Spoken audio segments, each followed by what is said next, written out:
Howdy, Owasso. I'm JJ, and this is your first version of Owasso Hometown History.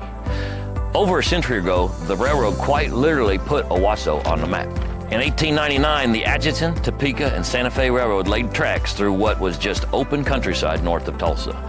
The story really began in 1897, when right-of-way was secured and a dam was built next to a natural spring, creating what we know now as Lake Owasso. Now behind me is that dam.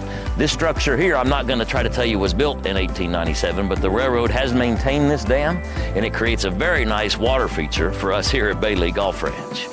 If you ever hit a ball on hole 15 and you happen to fade it, it might actually be this very ball that I picked up off the ground when we got here.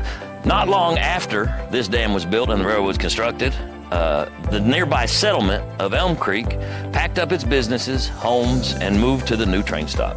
That station was renamed Owasso from the Osage word meaning end of the trail or turnaround. The name fit perfectly because at the time the track stopped here, unable to cross Bird Creek in the little town of Tulsa. Tulsa at the time, mind you, was not too much bigger than what Owasso was.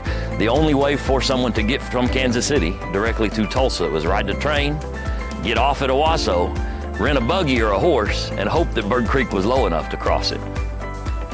Here's a fun detail. Tulsans would actually travel up to Owasso to swim in Lake Owasso, renting bathing suits from local landowners, since both swimming holes and swimsuits were scarce in Indian Territory at the turn of the 20th century.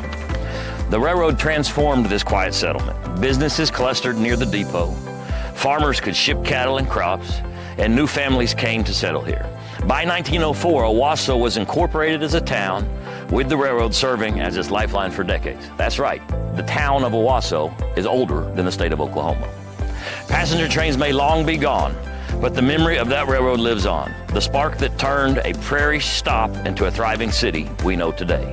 And remember, if you don't know your history, you don't know yourself.